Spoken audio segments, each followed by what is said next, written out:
What does wisdom look like? Maybe this is the picture that pops into your head. Gray hair, long beard, thick spectacles, all the knowledge. And how about an owl for good measure? Many older people do have wise things to say. But if you want to be wise, you don't have to wait till your hair turns gray. Because wisdom can look like you. It's all about finding out what to do and then, of course, doing it. See, wise people are curious and willing to learn, especially the truth about themselves. Wise people are willing to ask for help. Hey, Aunt Jen, this kid said something mean to me. What should I do? Wise people choose to fill their minds with things that are good and true, so they can choose to speak words that are loving and true. Whether you're 5 or 75, you can say, God, your wisdom is all that I'm after. I want to grow stronger. I want to dig deeper. And when you find out what you should do and do it, others can see God at work in you. That's why wisdom is an amazing way to worship God with your life. Because worship is about more than just singing loud. It's all about living loud.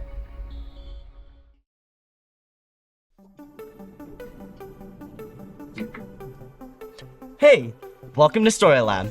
This week, we're taking a look at how very important it is to take a look at yourself.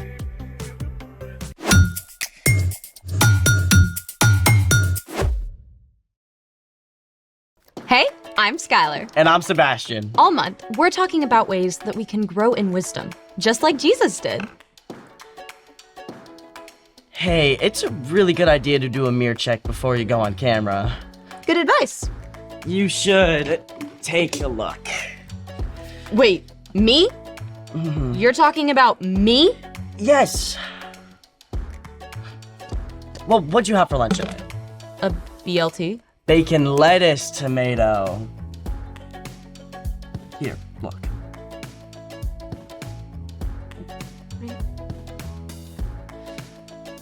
A tiny microscopic piece of lettuce?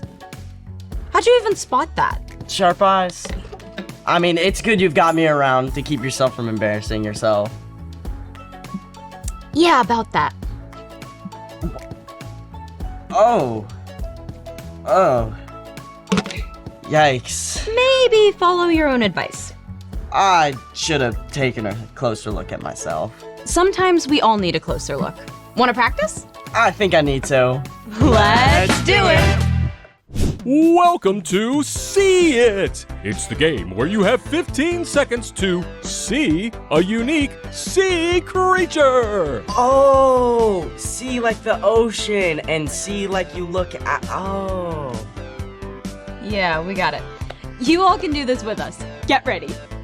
For your first challenge, you're looking for this clownfish in a coral reef. It's time to see it! I don't even know where to look. Do you guys see it? It's so colorful. Oh, wait, is that? No. Come on. Got it! Wait, where was it? Oh. Yeah, I should have seen that. I can do better. Here's your second See It challenge! Find this purple bat star in the kelp forest! Bat star? Kelp forest? And now, it's time to see it! Oh, this one's even harder. So pretty. Can you guys see it? It's gotta be... Wait. I see it! Where? Right over there! Way to go! You spotted the bat signal. Can we look for one more? In a little while. But right now, it's time to look at... The story before the story.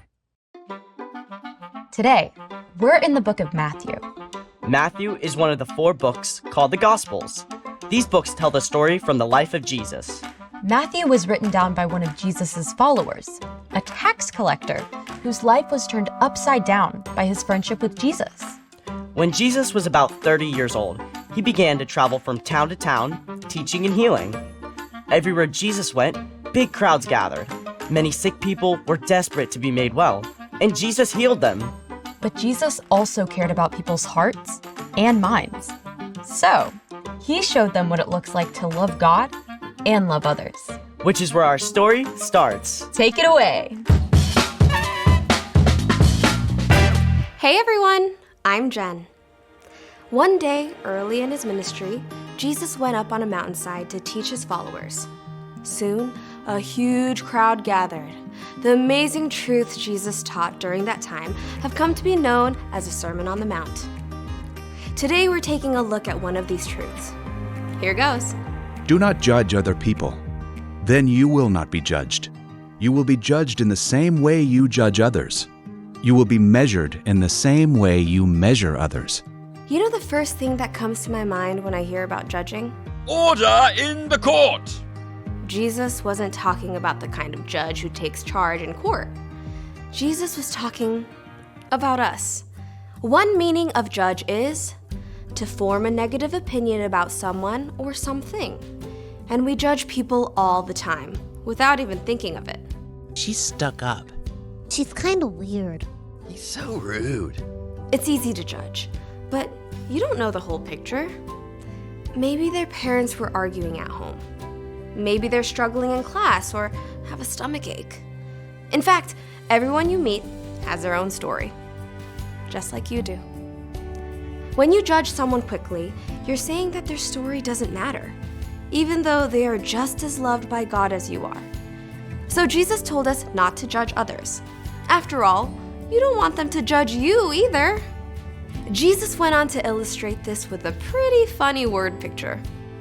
You look at the bit of sawdust in your friend's eye, but you pay no attention to the piece of wood in your own eye. How can you say to your friend, "Let me take the bit of sawdust out of your eye"? How can you say this while there is a piece of wood in your own eye? You pretender. First take the piece of wood out of your own eye. Then you will be able to see clearly to take the bit of sawdust out of your friend's eye. I think Jesus had a pretty great sense of humor. I mean, when was the last time you walked around with a giant campfire log sitting in your eye? Well, you really messed up. Jesus was using something called exaggeration to help us understand an important idea. It's super easy to point out where someone else is wrong or needs to change. But while we're making a big deal of their speck-sized problem, usually we're ignoring our own log-sized problems. Until you take an honest look at yourself, you're in no shape to help someone else. Maybe you're on a road trip and you are sick of your sisters whining about how long it's taking. You just want to yell. You are such a crabby pants. But when you stop and think about it, you realize that you have spent the whole trip so far griping about Dad's music and how Mom packed the wrong snacks. Everyone, I'm sorry for complaining so much. This doesn't mean that you should never help others grow, but Jesus made it clear that your first priority is to ask God to help you look at yourself and see where you can change. When you're willing to let God help you work on that giant piece of wood in your own eye, instead of searching out the sawdust-sized problems in other people, God can begin to change you from the inside out. Then you'll be ready when others need help. The end. Gotta say, I am way better at seeing what's wrong with other people. It's like default mode. For real, it takes some time and practice to look at yourself first. So, what's our part in the story? Well, learning to look at yourself, both the good and the bad, can help you learn wisdom. Wisdom is finding out what you should do and doing it. Like treating others with kindness instead of judging them. Honestly, a lot of times, I just forget. Looking at what I need to change can feel not good. It's important to remember that God made you and loves you, no matter what you struggle with. The love is so deep, God wants to help you become more and more like Jesus. One place to start is by taking a look at what bugs you most about someone else. Often it's something that you struggle with too. Like if I get annoyed with the kid who always argues with the teacher. Start paying attention to whether that's something you do too. It's like we all have these blind spots about ourselves. That's true. Another way to see yourself more clearly is to pay attention to your emotions.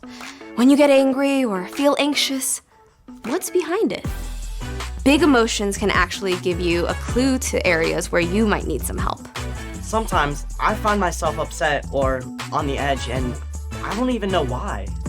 That's a great time to stop and ask God to show you what's going on inside of you. Get curious. God might even lead you to ask a parent or trusted adult about it too. Get curious about me. I like that. When you allow God to change you from the inside out, then you're in a much better place to make wise choices. And help others who need you. I think you've got it. See you next time. So here's the thing. When you see yourself clearly, you can make the wise choice. And we can all use some seeing practice. Ready for another round of See It? You betcha! For your next challenge, find the thorny seahorse in the seagrass meadow. Thanks for joining us in the Story Lab. See you next time. It's time to see it. That was a tricky one. There's a lot of stuff in this one. Wait, is that? Oh, no, that's not it.